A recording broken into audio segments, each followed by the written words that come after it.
So let's start on the next part. The next part of the ratio starts with the credit ratio. So what does credit means? And what are they checking in here? In general terms, when we are looking forward for a loan or something, bank says we'll check your credit history. Something like that they talk about. So what are they trying to check? They are trying to understand that one, has the company made any default in the past? Do they have enough cash flow to pay the interest part? Most of the time, our analysis is on the interest part. Then the next part they are going to check about is debt to equity. How much debt you have and how much equity you have. So first thing you need to understand is debt and equity. Debt is external borrowing and it finishes over a period. That could be convertible also. I'm saying finishing over a period of time. So either we have paid the entire principal and the interest and it will close, or the second thing that can happen is that we have converted this debt into equity. So if you're not aware of debt and equity, please don't worry about it. Once I start taking the debt part, I'll walk you through what these things are. So in simple terms, you understand that debt is an external borrowing, equity is internal. So when we say internal borrowing, we do not have any obligation for making any payments. We want, we can give it back. If we don't want, we can stay with whatever we are. These guys are not coming and putting a case against us if we are not paying dividends to them. But what is going to happen on this part? We have to pay the interest. If we are not paying the interest part, then we are going into a default. So here, these guys are very, very important. And if you convert this into economics, what I'll ask you to work on, weekend, many बताऊंगा, debt to GDP ratio. There is something known as debt to GDP. So total debt for a country divided by the GDP of the country. So when you look at debt to GDP of all the nations, you will find that Japan has the highest debt to equity. Followed by 8th, 9th position, you will have Greece. But the problem that you will see there is, despite the fact that Japan has the highest debt to equity, they can still raise capital at a very low rate. Greece is 6th or 7th in the line, but Greece is unable to raise the capital without giving more returns. So their cost of debt is higher when compared to Japan. Technically, it should be Japan who should be paying the highest amount. But here the case is something different. What I want you to do is try and figure out what is happening in. For this, just write debt to GDP, Statista, and you will get the entire data. Statista or any website which is having the data. Just look into the entire data. That will help you understanding in debt to GDP. And it has a relation to this only, debt and equity. Now, coming to this part. When you look at this entire thing on the retention ratio and other things, we first start with the first ratio, which is interest coverage ratio. And this is one of the most used ratio by all the banks. If you're trying to go ahead and take a loan for a company, I'm talking about personal capacity, they'll ask you for your income, your salary, what obligations that you have already have. All those things will come into picture. But when you talk about companies going for taking debt from banks or issuing through bonds also, investors and analysts like us will look into interest coverage ratio. So let's understand what is interest coverage ratio, or also known as TI ratio. Times interest expense. So when you look at the formula, it is EBIT upon interest expense. That means operating income upon interest expense. Now, this ratio has few empirical numbers. When we say empirical numbers, some of you might have seen it, some of you might not have seen it. Some numbers which are taken as standards, debt to equity or your quick ratio to or current ratio 2:1 kind of a thing, which is written in books. So how is that 2 coming? These are all empirical ratios. So what do I mean by the word empirical? That means that someone has done a back testing. So he has picked up the 10 companies, 20 companies, 25, 30 companies, and did a research over a period of time. And he found that this number is the most suitable one. And that number is accepted across the entire finance fraternity. Same way, you have for interest coverage ratio, you have three numbers. Ratio greater than 0, ratio between 1.5 and 3, and ratio less than 1. So if this ratio is greater than 3, it is good and the company has a good paying capacity. But if the ratio comes between 1.5 and 3, which means it is a dicey situation. What do I mean by this?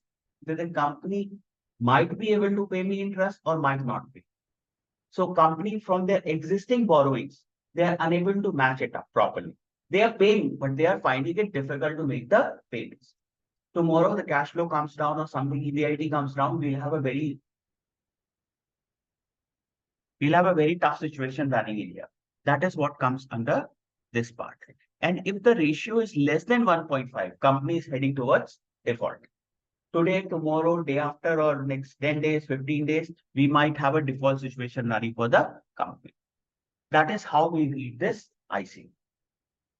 And remember, it is not a percentage. This ratio is never given as percentage. It is number of times. So if the answer comes as 14, we say 14 times. How do we read that? Company can pay the interest expense by using the operating income 14 times. Higher the number, the better it is for the company. Getting the idea now, the companies that we have picked up as of now, they are all blue chips, more or less having a very high market cap. So there is a very low probability that you will find anything between 1.5 to 3 or less than 3. But when you start making more models and someone asks you for doing the credit analysis, in those cases, you have to get a little active on this. You have to find whether the company has a good credit part or not by looking at ICR, interest coverage ratio. Now, for bonds or any other financial instrument through which we borrow, the minimum requirement is paying the interest. You have to pay the interest cost. Getting this idea? So let's calculate this for Apple.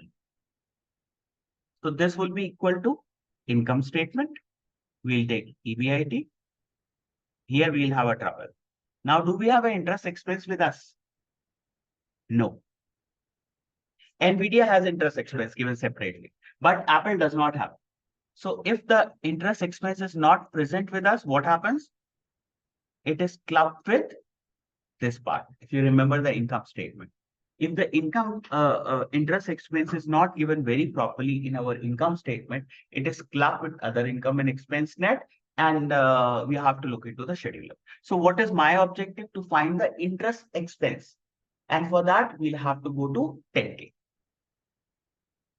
So let us open a 10K. I have not opened it, so we'll have to open this up.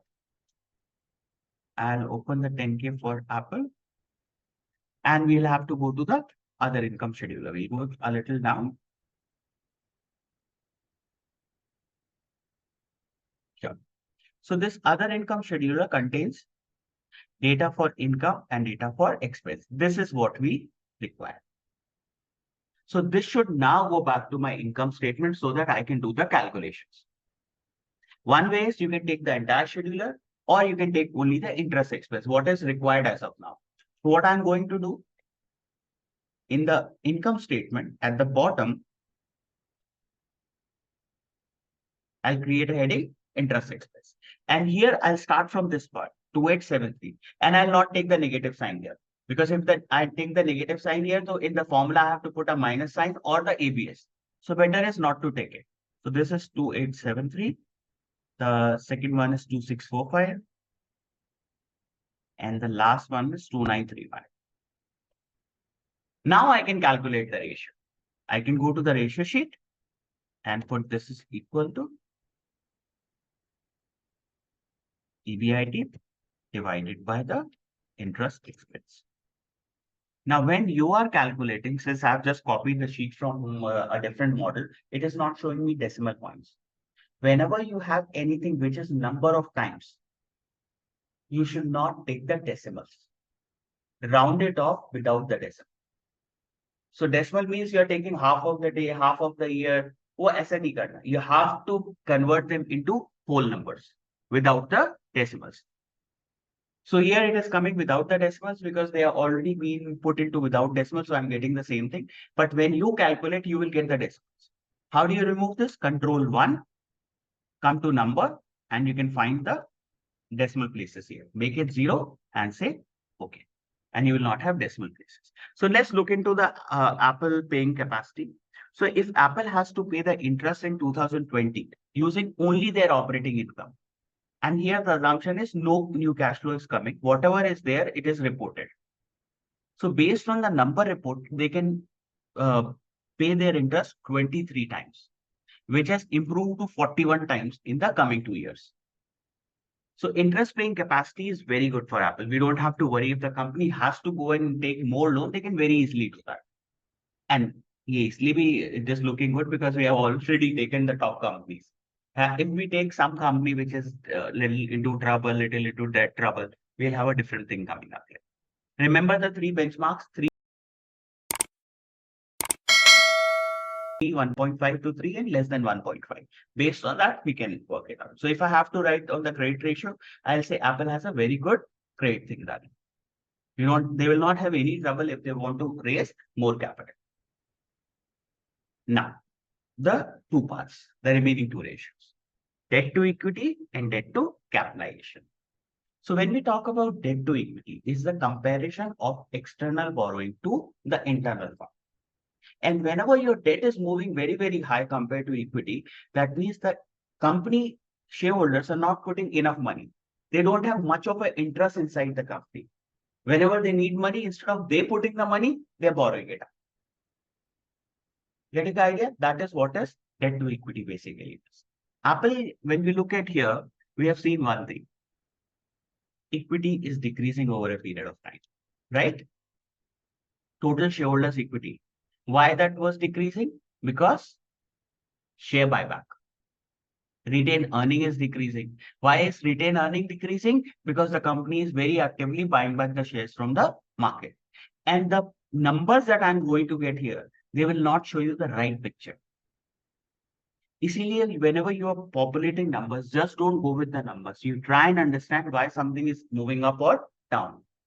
I'll show you in this. So first, let's have debt to equity. When we say debt in the balance sheet, you have the debt and you always take the term debt here. Debt divided by total shareholders equity. Hit enter. So now we are saying that for every $1 of equity, we have $1.51 of debt. So debt is 150 times the equity, which is increasing to 173 times, which is increasing to 1.95%. So for every $1 of equity, my debt is increasing every period of time. Numbers are saying that only, right? Now what we need to do? We need to see whether these numbers are actually correct or not. For that, what we are going to do, first we'll check on the debt side, whether debt is actually increasing or not. So how do we do that? Go to the balance sheet and check the term debt, 98,198. So when you look at the debt, there is not much of a movement happening inside the debt, more or less in the same zone. But the ratio is saying something else. Getting the idea? So that is where, when I said in the beginning, they are only numbers. They don't have a meaning. We need to find the meaning. We cannot go ahead with whatever we have studied in our grads and postgrads, whatever is written in the book. Because here on the live analysis, situations are different. Every company is doing something else. So based on what your company is doing, you have to find the ratios and comment on it based on that one. So remember this part. The numbers that I look at here, they're not giving me any right picture. And to understand this picture, we need to understand now when we are writing this report, we will see the numbers are increasing from 1.51 to 1.95, indicating that the debt is increasing when compared to the equity. But in reality, the debt has remained more or less the same. The ratio is increasing only because the denominator, which is total shareholders equity, is decreasing over a period of time. And then you have to write why this is decreasing. This is decreasing because our retained earning is decreasing, which is here. And why is retained earning decreasing? Because of share buyback. So if you look at equity side, any ratio where you have equity in the denominator and the ratio is moving up, it's a clear indication that my equity is coming down because company is into actively share buyback. Getting the idea? It's not about building the numbers. It is about understanding these things. And that is what will make you a proficient analyst. Numbers सब बना सकते हैं, to be very true on this thing. If you know Excel, if you know the formula, you can just put both of them together and you can have a number. But what is that number telling us is something that you need to understand. So in the case of Apple, we can say that this is not the right picture. My debt has remained more or less on the stable zone. Company is not borrowing too much because यहाँ पे, when you look at it, it seems like company is borrowing very heavily, but they're not borrowing heavily. The ratio is increasing only because my shareholders' equity is decreasing. Now, when you write shareholders' equity is decreasing, you have to give the reason for it. Shareholders' equity is decreasing because retained earning is decreasing. Retained earning is decreasing because of active buyback. Or you can write in one line, the total shareholders' equity is decreasing because company is actively into share buyback. Now, when you are presenting this report, most of you would be, when you go into the fund management and all those spaces, you will be presenting this report. Normally, the presentation is not to the external clients. If you are into fund management, it would be to your management or you to manager to include the equity in the portfolio. You have to pitch to them that, okay, let's include this equity into this portfolio. For that, they'll ask you questions. And for that, you need to understand all of this. Then only you can be a good analyst. Secondary part, when you are into buy side, a big investment banking firm, and institution side, retail, you only publish report, you normally do not have anything going to the public. But when you are talking about institutions who are investing a very good amount, there you have to present the entire part. Why should they put a 1 million or 1 billion into this? GKG investments, if you look at them, they pulled Adani Group, 1 million they have again entered. When the price came down, the SEBI report came, they again pulled 1 million inside it. All fundamental. They made a good amount of money out of it. They entered Adani around 1200, 1300. Now, this data will come very late because of the sensitivity of this stock. The data will come very late because if we know it, then the price start fluctuation is going to start. So data comes late, but then they have already invested. These are the kind of things that we will be asked to work, whether we should invest or not invest. Ultimately, the decision-making process lies with us as an effect. And for getting that decision, you need to know all of this. Getting the idea? So remember, this number is not the right picture. Now, next part comes debt to capitalization, or as we call it as word capital. We use the word capital. So capital, when we talk about the word capital, capital is total amount the company has raised. Either both equity as well as debt. So total amount that the company has as a capital which they can utilize. It could be from equity, it could be from debt. So this is equal to equity plus debt. This is the total capital that the company has put across.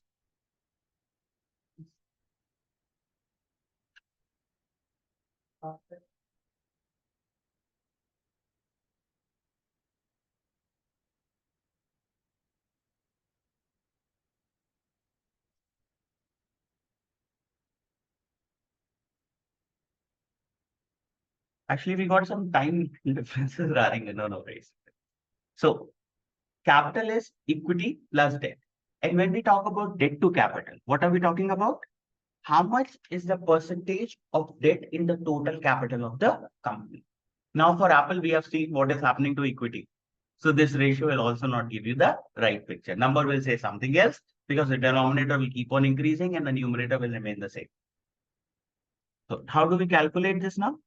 This is equal to total debt. We will go to balance sheet, pick up the term debt, divided by sum of term debt and total shareholders equity. So for every $100 that Apple has, we have $60 as debt. Now we know that this is not the right picture. Why it is not the right picture? Because Apple is actively buying back the shares. And because of their buyback, the total shareholders equity is decreasing over a period of time. Are we good? Everyone online? Yes, sir. Okay, Yes, great. sir. Thank you, Manila. Right. So I'll just continue with it. So now we have finished up our credit ratio. So what have we seen in the credit ratio? First, what is credit? This is the ability of the company to pay its obligation, especially in the terms of interest expense. Good to hear? Now, the second part, how do we evaluate this? So the first ratio that we talk about is interest coverage ratio. And this is the backbone of most of the credit things.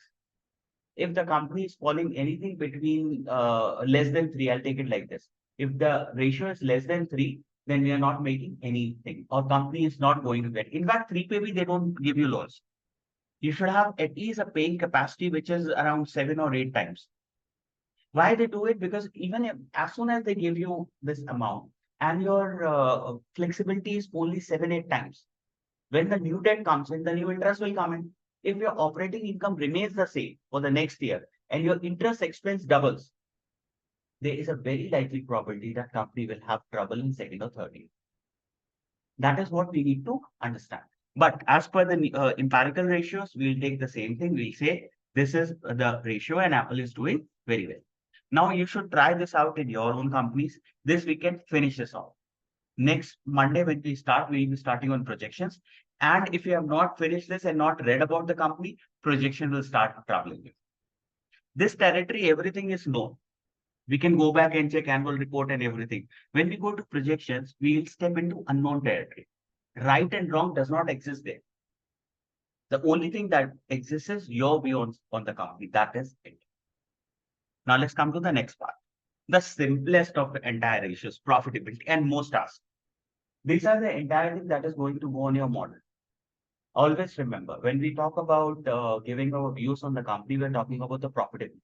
Go through any of the reports, all parts of profitability, how much margin they are having on the income statement.